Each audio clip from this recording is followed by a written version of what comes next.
क्या कर रहे थे, प्रिपरेशन ऑफ योर अल्कोहल्स या हम लोग कर रहे थे फिनॉल्स का प्रिपरेशन, ठीक है।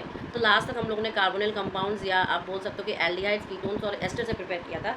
आज हम लोग प्रिपेयर करेंगे ग्रिग्नार्ड रिएजेंट से। ग्रिग्नार्ड रिएजेंट यानी कि RMgX, यही तो था ग्रिग्नार्ड रिएजेंट। ग्रिग्नार्ड रिएजेंट काफ़ी इंपॉर्टेंट है, याद रखना है आपको बेटा, ठीक है। चलो अब देखो फ्रॉम ग्रिग्नार्ड रिएजेंट से कैसे इसको प्रिपेयर करेंगे। तो सबसे पहले तो मेरे पास ऐसा एक ग्रुप होगा, ठीक है। ये कौन सा CO ग्रुप है, ठीक। अब इस पर हमारा आपका ग्रिग्नार्ड रिएजेंट आएगा, ग्रिग्नार्ड रिएजेंट RMgX। अब बताओ तुम, ग्रिग्नार्ड रिएजेंट का जो चार्ज स्ट्रक्चर होगा वो क्या होगा, इसमें पार्शियली नेगेटिव आएगा और इसमें पार्शियली पॉजिटिव चार्ज आएगा। अच्छा, अब जब इसके इलेक्ट्रॉन्स इसके ऊपर चढ़ जाएंगे तो ये पॉजिटिवली चार्ज हो जाएगा, जिसके वजह से ये यहाँ पर आके अटैक करेगा, ठीक है। ये जब इसके ऊपर अटैक करेगा बेटा जी तो एक कॉम्प्लेक्स स्ट्रक्चर बनाएगा। इस कॉम्प्लेक्स स्ट्रक्चर को कैसे ड्रॉ करेंगे, इसके तो 2 रहेंगे ही, साथ में यहाँ पर एक रहेगा, ठीक, और यहाँ पर आपका OMgX आके जुड़ेगा, ठीक। अब OMgX में ये नेगेटिव पार्ट हो जाएगा, ये पॉजिटिव पार्ट हो जाएगा, ये एक कॉम्प्लेक्स स्ट्रक्चर है इन बिटवीन, ठीक है। अब इसको हम लोग H2O से ट्रीट करेंगे, यानी कि पानी से। तो ट्रीट करने के बाद हमारे पास एक अल्कोहलिक ग्रुप होगा, क्योंकि यहाँ पर OH हो जाएगा, ठीक है। सॉरी, यहाँ पर R आके जुड़ जाएगा और यहाँ पर ये OH ग्रुप बन जाएगा। तो ये आपका C, यहाँ पर OH आगे, यहाँ पर R आगे जुड़ेगा और यहाँ पर आपका OH ग्रुप जुड़ेगा। जबकि वो जो आपका Mg है वो Mg एक OH से जुड़ेगा और इसका एक साथ पहले से ही X जुड़ा हुआ है, तो वो ऐसे बनेगा, ठीक है। क्लियर है। ये आपका मैंने एक मैकेनिज्म बताया है। अब इस मैकेनिज्म के ऊपर हमने एल्डिहाइड ग्रुप अगर अटैच करवा दूँ या कोई कीटोनिक ग्रुप अगर अटैच करा दूँ तो मेरा ये रिएक्शन बन जाएगा, ठीक है। तो पहले आप इसका मैकेनिज्म लिखिए, क्या लिखेंगे, प्रिपरेशन फ्रॉम ग्रिग्नार्ड रिएजेंट, तो ये लिखो। उसके बाद मैंने एक पर्टिकुलर आपके CHO और CO ग्रुप से करवाऊँगी। इसमें अगर मान लो इस पूरे रिएक्शन को मैं किसी एल्डिहाइड ग्रुप से अगर स्टार्ट करूँ, सबसे स्मॉलेस्ट मेंबर, सबसे पहला मेंबर, फर्स्ट मेंबर अगर कभी बोला जाए आपके एल्डिहाइड का तो क्या होगा, वो मिथेनल होता है, मिथेनल बेटा, ठीक है। HCHO कभी कभी ये पूछ देते हैं MCQs में, पर ये आपके लेवल के MCQs में नहीं आएंगे, मतलब बोर्ड में टेस्ट वगैरह में आपसे पूछ सकते हैं कभी। तो देखो क्या होगा, सबसे पहले मैं HCHO लूँगी, उसमें मैं RMgX कर लूँगी, कोई भी RMgX, कोई भी मिथेनल ग्रुप उसमें अटैच्ड है, ठीक है। तो ये कॉम्प्लेक्स बनाएगा, पहले क्या कॉम्प्लेक्स बनाएगा, RCH2OMgX, यही तो कॉम्प्लेक्स बनाएगा। फिर इस कॉम्प्लेक्स को मैं H2O से ट्रीट करवाऊँगी, ट्रीट करवाने के बाद मेरा बन गया, यहाँ से आगे R जुड़ गया था जो, वो RCH2OH हो जाएगा और यहाँ पर MgOH जुड़ जाएगा, ठीक है। ये हमने किससे बनाया, मिथेनल से बनाया, अगर यही मैं आपके कोई कीटोन से बनाऊँ, ठीक है। आप ये मत सोचना कि यहाँ पर सिर्फ H ही हो सकता है, यहाँ पर मैं इसके जगह पे कोई R भी जोड़ सकती हूँ और इस R को डिफरेंट कर सकती हूँ। जैसे मानो कि अगर मैंने RCHO करवाया और ये वाली R जो है वो डिफरेंट R ले लिया, RMgX, तो मैं फिर भी एक नया दूसरा बना सकती हूँ, ठीक है। क्या बनेगा यहाँ पे, R, ये वाला यहाँ पे जुड़ेगा, ये वाला आपका जो R' वाला है वो यहाँ पर जुड़ेगा और ये MgX बन जाएगा, ठीक है। फिर इसको H2O से ट्रीट करवाएंगे तो फाइनली मेरा क्या बन गया, दो डिफरेंट R वाला हमारे पास अल्कोहल बन गया, ठीक है, प्लस MgOHX, ठीक है। ये 2 डिफरेंट वाला, ऐसा बिल्कुल भी जरूरी नहीं कि सिर्फ हम मिथेनल से कर सकते हैं, कोई भी एल्डिहाइड से कर सकते हैं, एल्डिहाइड, ठीक है। लेकिन मैं यहाँ पर आपको एक कीटोन से भी करके दिखाऊंगी। मान लो मैंने कोई एक टिपिकल कीटोन लिया जिसके 2 R सेम है, ये क्या है, कीटोन है, ठीक है। कीटोन का ग्रुप क्या होता है, RCOR, ठीक। इस पर मैं आपका R-MgX से ट्रीट करवाऊँगी, ठीक है। तो मेरे पास एक कॉम्प्लेक्स बनेगा, कौन सा कॉम्प्लेक्स बनेगा, ये कॉम्प्लेक्स बनेगा R, इधर ऊपर R' जुड़ेगा, ये दोनों इसी के R रहेंगे, ठीक है। और इधर आपका OMgX, ठीक। इसको मैं H2O से ट्रीट करवाऊँगी तो मेरे पास बनेगा RCR', नीचे से इसी का ही R रहेगा और ये OH, प्लस इधर RMgOHX रहेगा ये, ठीक है। तो ये मैंने किससे बनाया, ये मैंने कीटोन से बनाया, अब तक हम लोगों ने क्या प्रिपेयर किया, सिंपल अल्कोहल्स को प्रिपेयर किया। अब हम लोग प्रिपेयर करेंगे फिनॉल्स मतलब बेंजीन के रिंग के ऊपर OH, फिनॉल यानी कि बेंजीन रिंग के ऊपर बेटा जी आपका OH ग्रुप अटैच है, ठीक है। इसको हम लोग फिनॉल्स कहते हैं। तो क्या लिखेंगे, प्रिपरेशन ऑफ फिनॉल्स, क्लियर है, क्लियर। अब सबसे पहला प्रिपरेशन हम करेंगे हेलो अरीन से, तो प्रिपरेशन फ्रॉम हेलो अरीन। अब हेलो अरीन कौन होते हैं, बेंजीन के ऊपर जब हेलोजन अटैच होते हैं, इसके जस्ट पहले वाला चैप्टर देखा है हमने, तो कैसे प्रिपेयर किया? तो बेटा जी याद करिए, पहले हम मान लो कि एक क्लोरोबेंजीन लिया, इसको मैंने NaOH से ट्रीट करवाया, तो एक सॉल्ट बनेगा। ठीक है, टेम्परेचर देंगे उसमें 623 केल्विन और मान लो कि 300 atm प्रेशर डाला है। ठीक है, तो मेरे पास बनेगा एक सॉल्ट, ये इसका सॉल्ट बना ONA, तो सॉल्ट में Na+ बनेगा और ये माइनस बनेगा। ठीक है, फिर मैं इसको HCl से ट्रीट करवाऊँगी, तो मेरे पास बन जाएगा क्या? आपका अल्कोहल, यानी कि फेनॉल। ठीक है, ये फेनॉल है, ये आपका हेलोअरीन है, या मैं इसको क्लोरोबेंजीन भी बोल सकती हूँ, क्लोरोबेंजीन। ठीक है, क्लियर है ना? इजी है ना? ये वाला हम लोग पिछले क्लास में किए भी थे, इसको नोट करिए। अब देखिए, एग्ज़ाम में आपसे 2 चीज़ पूछ सकता है। ये बोल सकता है कि मुझे बेंजीन से फेनॉल बनाओ। ठीक है, बेंजीन से फेनॉल बनाओ, जैसे कि वो OH अटैचमेंट, पर ये डायरेक्ट ऐसे ही नहीं हो सकता।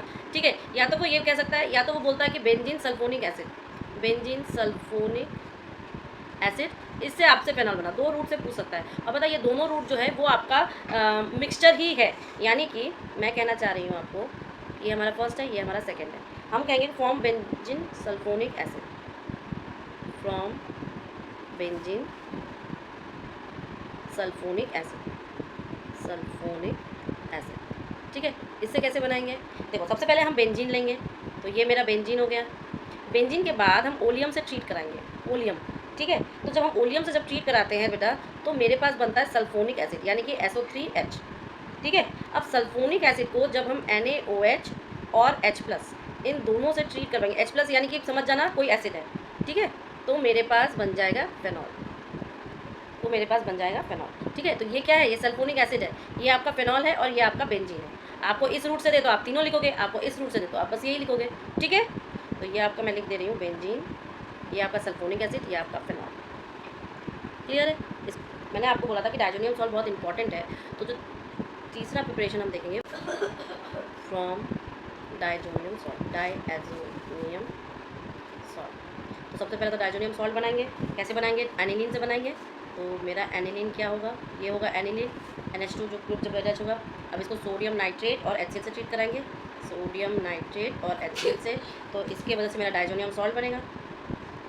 ये मेरा डायजोनियम सॉल्ट है, N2 और Cl-। ठीक है, अब ये डायजोनियम सॉल्ट को जब मैं H2O और से गर्म करूँगी, वार्म करूँगी, तो मेरे पास बन जाएगा फेनॉल। क्या बन जाएगा बेटा जी? फेनॉल N2 और HCl। क्लियर है? ओके, तो ये क्या है? डायजोनियम क्लोराइड, तो हम इसको लिखेंगे बेंजीन डायजोनियम क्लोराइड।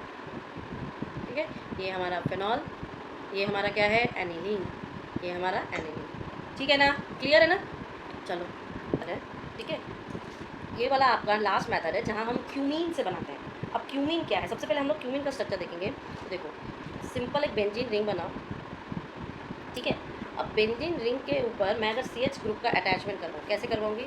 यहाँ पर एक एल्किल ग्रुप और यहाँ पर एल्किल ग्रुप। ठीक है, ये क्या होता है? ये ग्रुप कहलाता, ये स्ट्रक्चर कहलाता है क्यूमीन। ठीक है, अब क्यूमीन का जब मैं O2 के साथ ऑक्सीडेशन करूँगी, तो मेरे पास क्या बनेगा? मेरे पास बनेगा एक एसिड कौन सा? COOH वाली एसिड। ठीक है, या अगर आप बोलोगे ऐसे ऑक्सीडेशन कराने पर, यहाँ पर तो COOH। ठीक है, और ये दोनों जो इसके एल्किल ग्रुप है, ये अटैच्ड रहेंगे। ठीक है, तो इसका नाम होता है क्यूमीन हाइड्रोपेरॉक्साइड। इसका नाम होता है क्यूमीन हाइड्रोपेरॉक्साइड। ठीक है, अब इस चीज़ को हम एक्चुअल में H2O से ट्रीट करवाते हैं H+ मीडियम में, तो मेरे पास इजीली बन जाता है फेनॉल और एक क्या? कीटोनिक ग्रुप, फेनॉल और एक कीटोनिक ग्रुप। ठीक है, तो इसका नाम क्या है? प्रोपेनोन। क्यों? क्योंकि ये तो आपका कीटोनिक ग्रुप का ONE दे रहा है सफिक्स, कीटोन का ये ONE सफिक्स दे रहा है।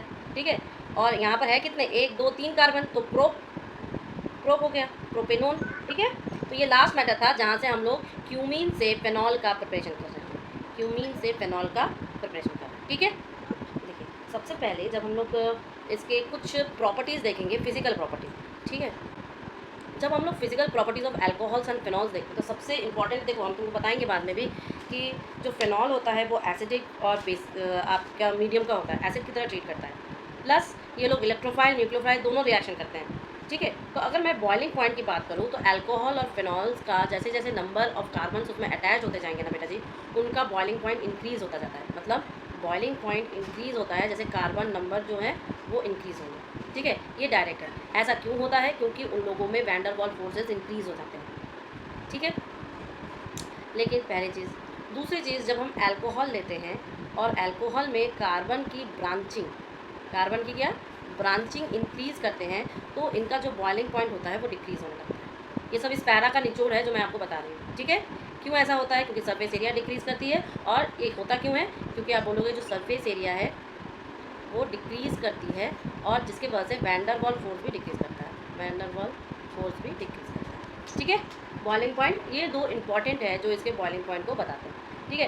एक्चुअल में होता क्या है कि इसमें हाइड्रोजन बॉन्डिंग बनती है। कैसे हाइड्रोजन बॉन्डिंग बनती है? देखो, ये एक ROH ग्रुप है, ये एक ROH ग्रुप है, ठीक है, और ये एक RH ग्रुप है। ये जो बॉन्डिंग दिखाते हैं ये हाइड्रोजन बॉन्डिंग। सिमिलरली फिनॉल्स में भी यही होता है, हाइड्रोजन बॉन्डिंग, ठीक है। क्लियर है ना?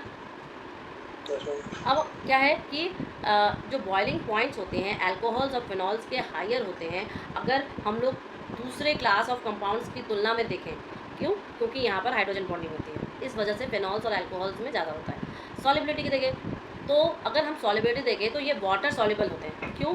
आपको नॉर्मली सारी चीज़ें दिखाई जाएंगी। जो ऑर्गेनिक कंपाउंड्स होते हैं, ऑर्गेनिक कंपाउंड्स वो क्या है, ऑर्गेनिक सॉल्वेंट्स में सॉल्युबल है। बट आपके अल्कोहल्स और फिनॉल्स जो हैं वो पानी में सॉल्युबल है। क्यों पानी में सॉल्युबल है? क्योंकि हाइड्रोजन बॉन्डिंग बनाते हैं, ठीक है, ओके। अब सॉल्युबिलिटी क्या होगी? सॉल्युबिलिटी बेटा जी डिक्रीज़ करने लगेगी जैसे जैसे हम उसकी बल्कीनेस को बढ़ाएंगे। बल्कीनेस को कैसे बढ़ाएंगे? बल्कीनेस को बढ़ाएंगे एक्स्ट्रा कार्बन डाल के। तो हम कहेंगे भैया कि हमारी सॉल्युबिलिटी जो है वो डिक्रीज़ करेगी जैसे जैसे मैंने CH ग्रुप या एल्किल ग्रुप को अटैच किया।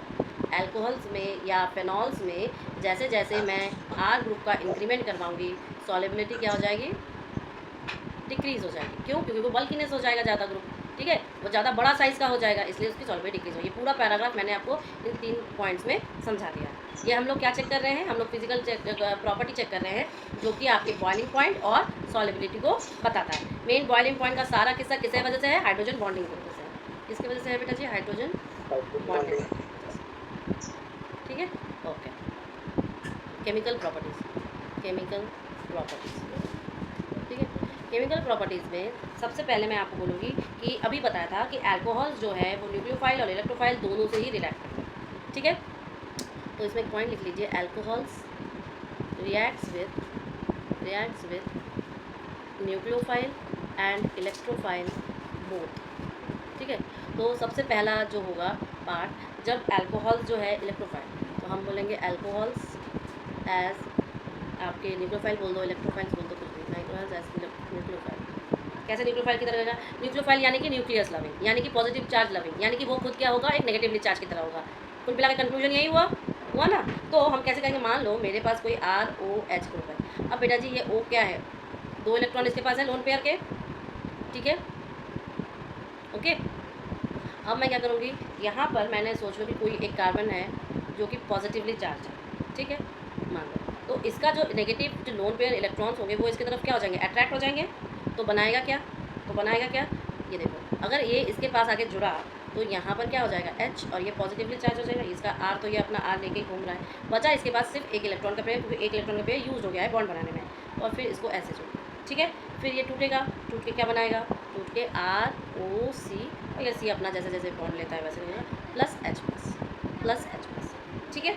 ये कैसे किसकी तरह ऐड किया? As a nucleophile. न्यूक्लियोफाइल माने कि वो खुद न्यूक्लियोफाइल यानी कि नेगेटिवली, ये नेगेटिवली की तरह ऐड किया कि नहीं यहाँ पर, तब तो जाके पॉजिटिव के पास अटैच्ड हुआ। अब अगर मैं बोलूँ कि वो इलेक्ट्रोफाइल की तरह कैसे है, तो हम बोलेंगे प्रोटोनेटेड अल्कोहल्स एज इलेक्ट्रोफाइल्स, ठीक है। कैसे कर सकते हैं? प्रोटोनेटेड अल्कोहल बनाएंगे यानी पॉजिटिवली चार्ज कैसे भी करके अगर हम उस पर क्रिएट करें फिर जाके हम कर सकते हैं। तो इसलिए हमने इसको 2 स्टेप में लिखेंगे बेटा। कैसे? मान लो कि RCH2OH ये अल्कोहल है, इसमें अगर मैंने एसिडिफाइड किया थोड़ा सा तो ये क्या बना? RCH2, यहाँ पर OH2, यहाँ पर ये पॉजिटिव हो जाएगा। क्यों? क्योंकि उसको इलेक्ट्रोफाइल की तरह अटैक करना है अल्कोहल को। तो जब वो पॉजिटिव होगा तभी तो इलेक्ट्रॉन लविंग होगा ना। तो अब ये पॉजिटिव बन गया, इलेक्ट्रॉन लविंग बन गया। तो अगर मैं इसमें Br क्या है? नेगेटिव चार्ज लेके घूमता है कि नहीं? न्यूक्लियोफाइल है। तो जब मैं इसके पास इस चीज़ को लाऊंगी यानी कि आपका CH2RO+H2 इस चीज़ के पास लाओगे तो ये इसे अट्रैक्ट करेगा कि नहीं करेगा। अट्रैक्ट करने के बाद बी आर जुड़ जाएगा, तो यहाँ पर CH2, यहाँ पर इसका R है, यहाँ पे आके बी आ जाएगा और ये H2O बनाता है। ठीक है, तो अगर आपको क्वेश्चन में कुछ भी पूछ सकता है, show how that alcohols as a electrophile या show alcohols as a nucleophile, तो आप अपना इस तरीके से बता दोगे। ठीक है, क्लियर है ना। नेक्स्ट पॉइंट जो हम लोग सेटिस्फाई करेंगे इसकी केमिकल प्रॉपर्टीज़ में, कहेंगे जो अल्कोहल्स और फेनॉल्स होते हैं वो क्या होते हैं, एसिडिक नेचर के होते हैं। तो बोलना एसिडिटी ऑफ अल्कोहल्स एंड फेनॉल्स। ठीक है, कैसे शो करेंगे हम इसको, शो करने का तरीका बताओ। तो सबसे पहले अगर ये किसी उसके साथ अल्कोऑक्साइड बना ले, मतलब किसी भी मेटल के साथ रिएक्ट कर दे तो मेरा बन जाएगा।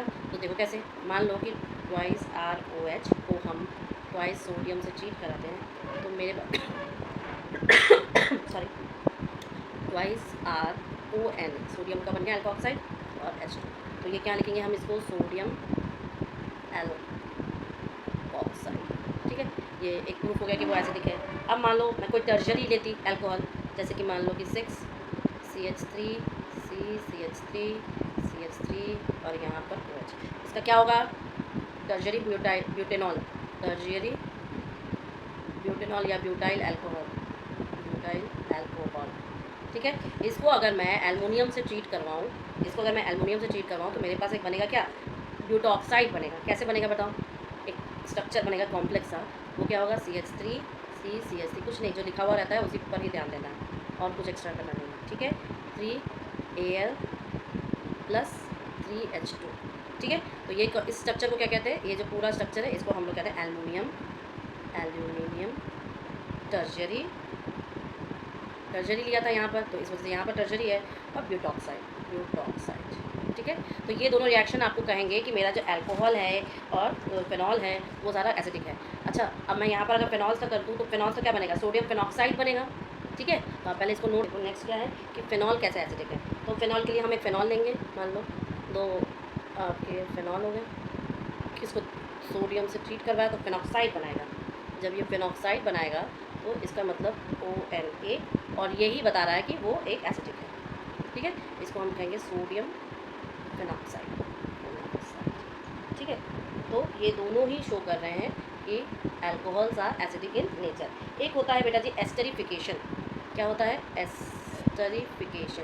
ठीक है, और ये एस्टरिफिकेशन काफ़ी इंपॉर्टेंट रिएक्शन है। या तो देखो आपके जो बुक है, बुक में डायरेक्टली R से रिएक्शन करवाएगा, या आपके पर्टिकुलरली किसी एल्काइल ग्रुप को अटैच करेगा। मान लो मैंने अगर R से करवाया रिएक्शन तो ठीक है, अगर कभी आपके R की जगह पे C2H5 या मतलब कोई भी मिथाइल ग्रुप अटैच करके भी करवा सकता है, या सिंपल R की जगह मिथाइल ग्रुप अटैच करके भी एस्टरिफिकेशन करवा सकता है।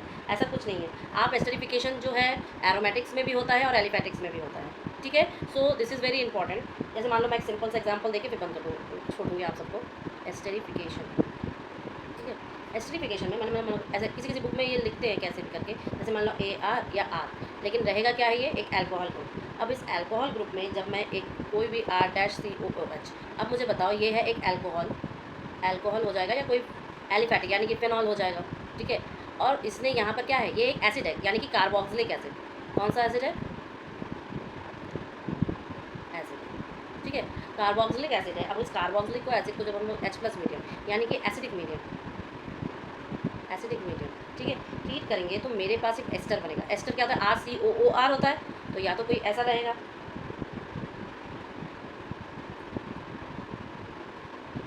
ठीक है, एस्टर। अब आप कुछ भी कर सकते हो, इसको एरोमेटिक है यहाँ पर तो यहाँ पर भी एरोमेटिक होगा, यहाँ पर अगर R है तो यहाँ पर R होगा। ये R' हमेशा इस एसिडिक कार्बोक्सिलिक एसिड का ही R होता है। अब इस R में कुछ भी बैठा हो, ये आपके ऊपर है, ये एग्जामिनर कैसा क्वेश्चन देगा उसके ऊपर, लेकिन आपके दिमाग में होना चाहिए कि अगर अल्कोहल और कार्बोक्सिलिक बना रहे हैं एसिडिक मीडियम में तो मेरा ये एक एस्टर ही बनेगा, और इस प्रोसेस को एस्टरिफिकेशन कहते हैं। ठीक है।